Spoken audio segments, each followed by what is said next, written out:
Saudações! Que felicidade ter você aqui.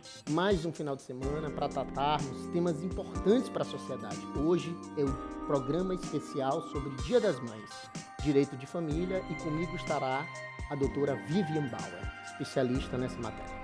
Acompanhe.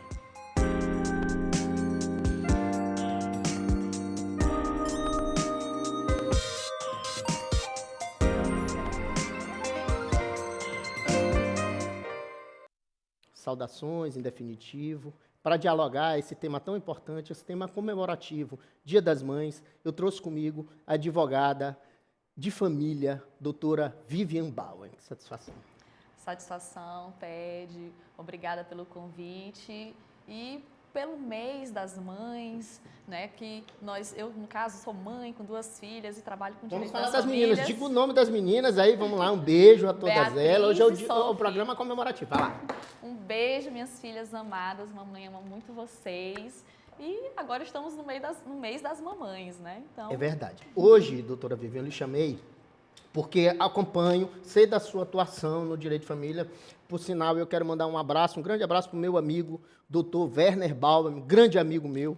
Tivemos um começo de carreira jurídica juntos, ele também, quando se formou, trabalhou comigo. Então, é uma pessoa extremamente preparada. Um grande abraço, meu amigo. Doutora Vivian, eu lhe chamei aqui para nós dialogarmos um pouco sobre direito de família, mas sobre o direito que envolve a mãe, né? O direito que envolve a mulher, mais nesse ponto de vista da mãe, da família, da afetividade.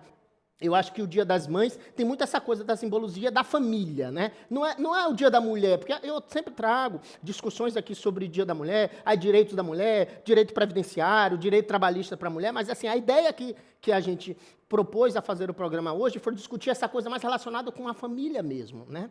A família, o lado bom da família, embora, claro, a gente tenha aquelas questões que devem ser ponderadas. Então, assim, é um programa que tem essa finalidade. Então, eu quero começar falando sobre uma pergunta absolutamente aberta. Eu quero ver o seu entendimento sobre o que é o direito de família. Eu quero lhe ouvir sobre isso. Assim, não, o direito de família é isso, ele tem essa finalidade, a proposição é essa, a proposta é essa. Você, como especialista em direito de família, por favor, diga para nós o que seria o direito de família, qual a finalidade do direito de família.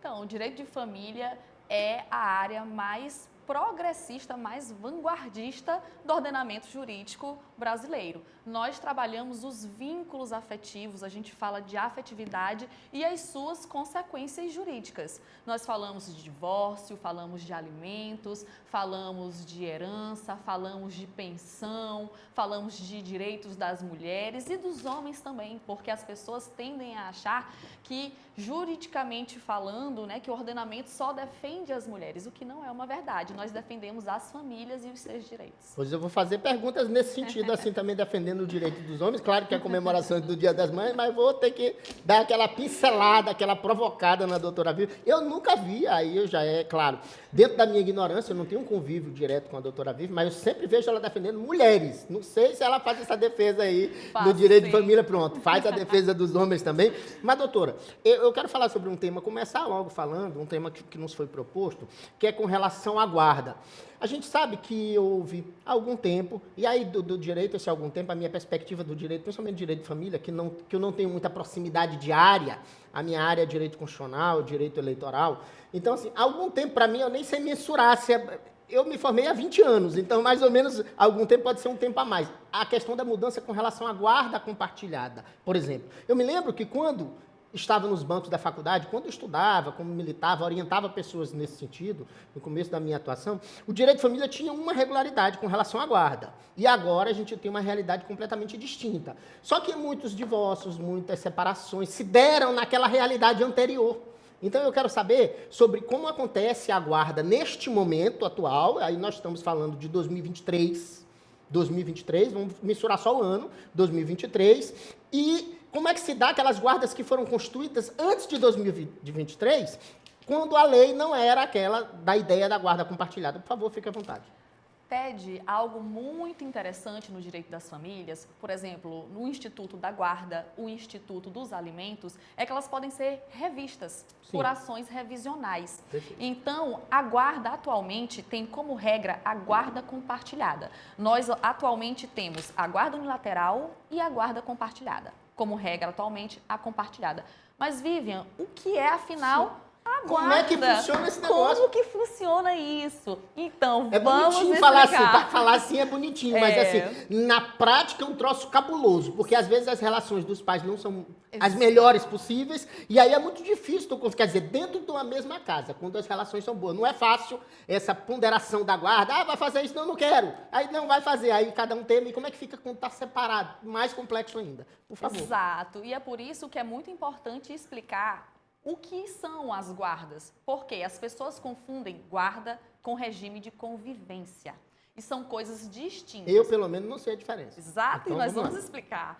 A guarda, por exemplo, a guarda compartilhada e a guarda unilateral, elas têm unicamente o dever de explicar quem tem poder de decisão sobre a vida da criança, sobre as suas as responsabilidades que você precisa ter com essas crianças. Quem vai decidir escola? Se for guarda unilateral, quem tem a guarda é a mamãe? É a mamãe que vai decidir unicamente sobre escola, sobre plano de saúde. Agora, se é uma guarda compartilhada, o poder de decisão sobre a vida dessa prole, dessas crianças, será em conjunto.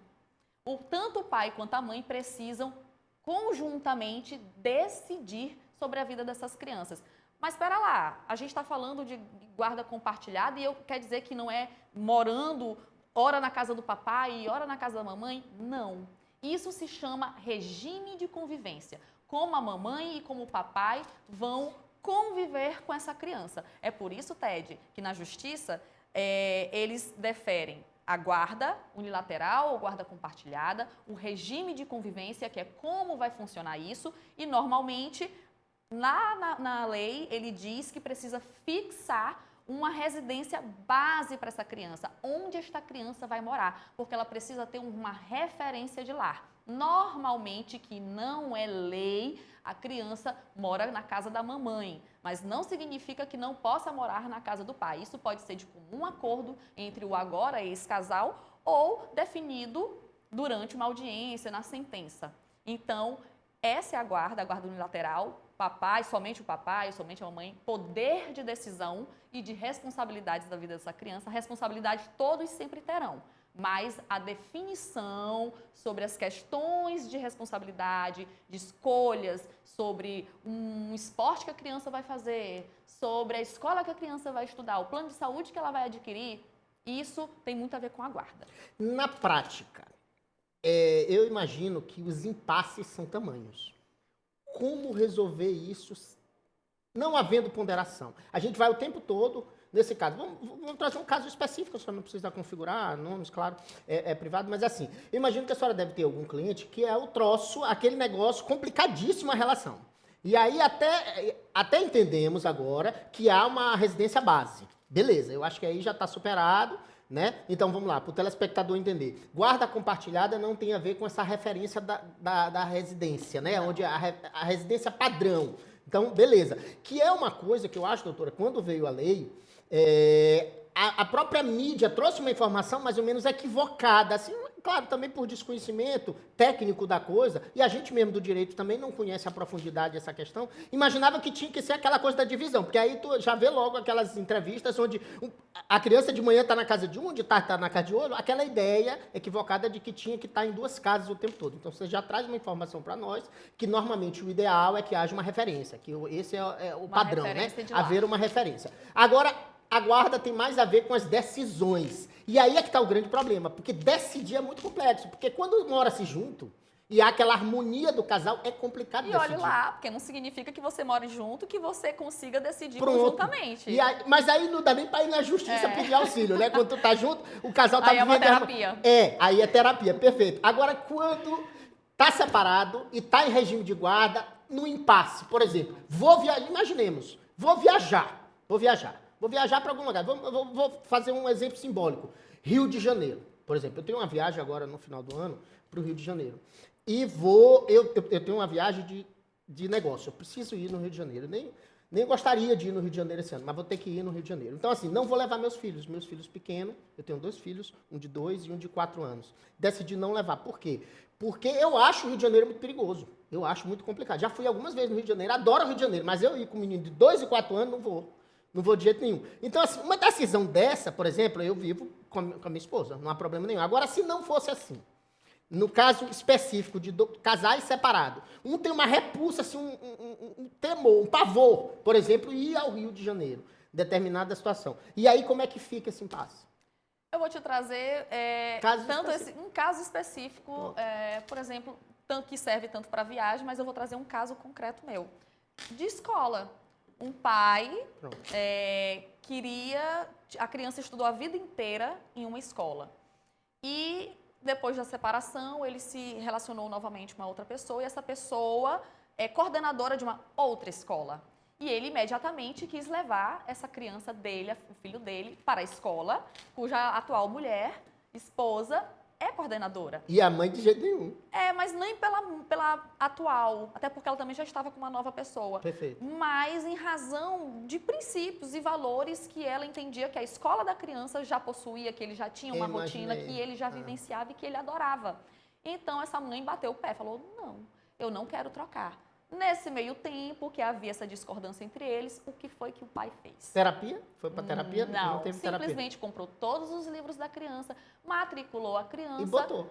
E simplesmente matriculou. A criança, guarda compartilhada.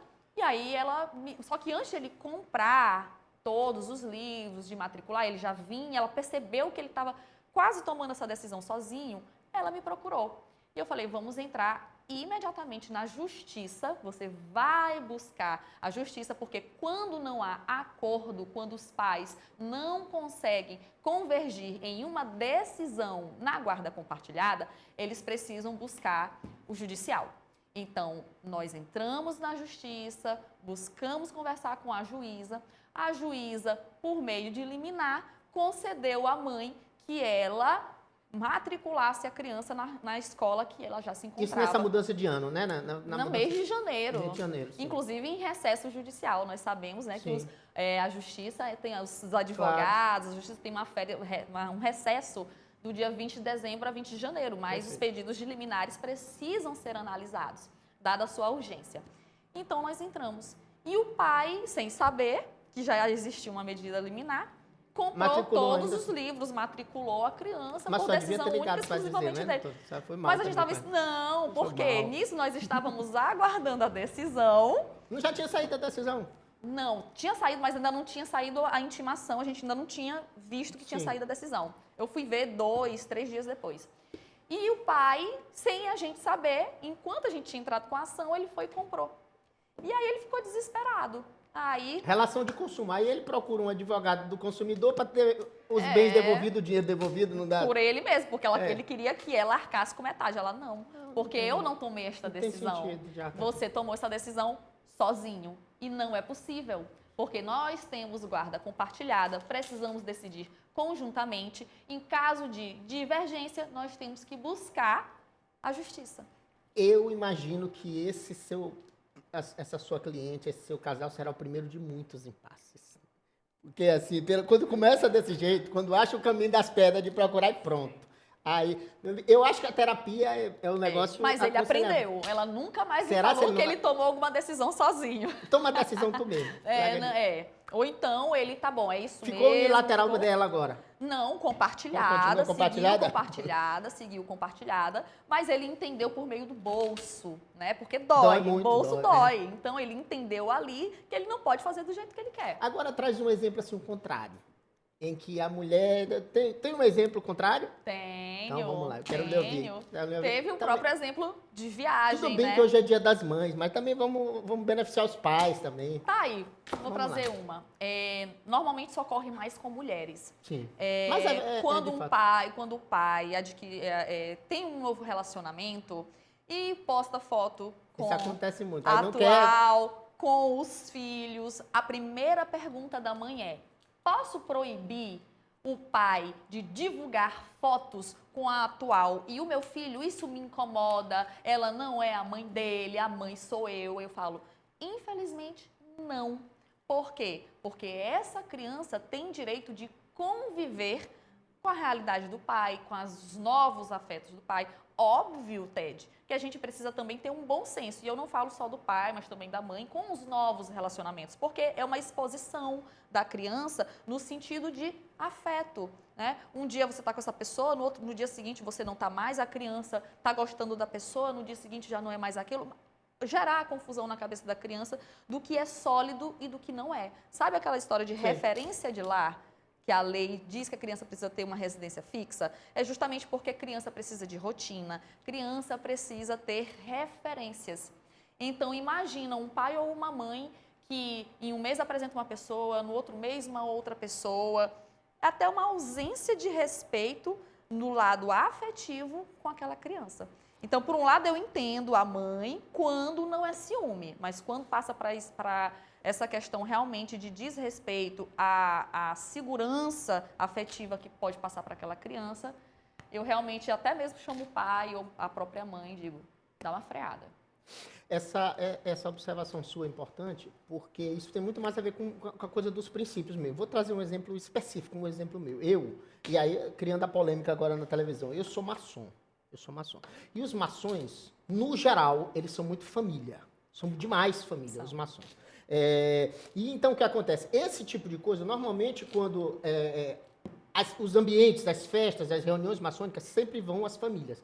Quando a pessoa não tem família, está separado por algum motivo, ou ainda não casou, jamais isso não acontece de levar, por exemplo, namoradas, casas, essas coisas para ambientes maçônicos. Isso não acontece. Então, no geral, quando tu vê algum irmão, algum maçom, que vai num ambiente maçônico, um ambiente familiar, que é aquele ambiente familiar, com alguma outra pessoa, há uma intenção de constituir família. Isso aí é um padrão, isso é cultural nosso. Isso é uma questão cultural. Então, por exemplo, esse caso que você está falando, isso jamais aconteceria com maçom, por exemplo. Um pai maçom não faz isso, esse tipo de coisa. E aí eu falo da questão da rede social. Eu acho também que essa coisa... Eu, por exemplo, sou muito reservado, embora eu tenha programa de televisão, e graças a Deus tem meu amigo Bruno Coelho, que está ali, que é quem movimenta o Instagram do programa, essas coisas. Eu sou travadaço com o negócio de rede social. Eu não gosto de postar foto em rede social, restaurantes, ou locais, ou eventos, qualquer coisa. Eu sou chatíssimo com isso. Assim, eu posto o mínimo possível.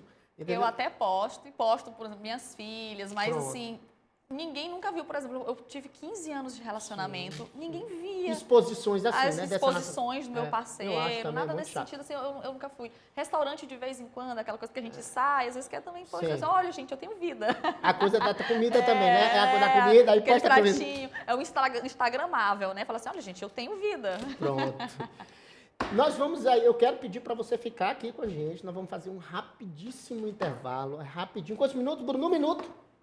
Um minutinho apenas, rapidão, já voltamos para conversar com ela, a doutora Vivian Bauer, sobre Dia das Mães e Direito de Família.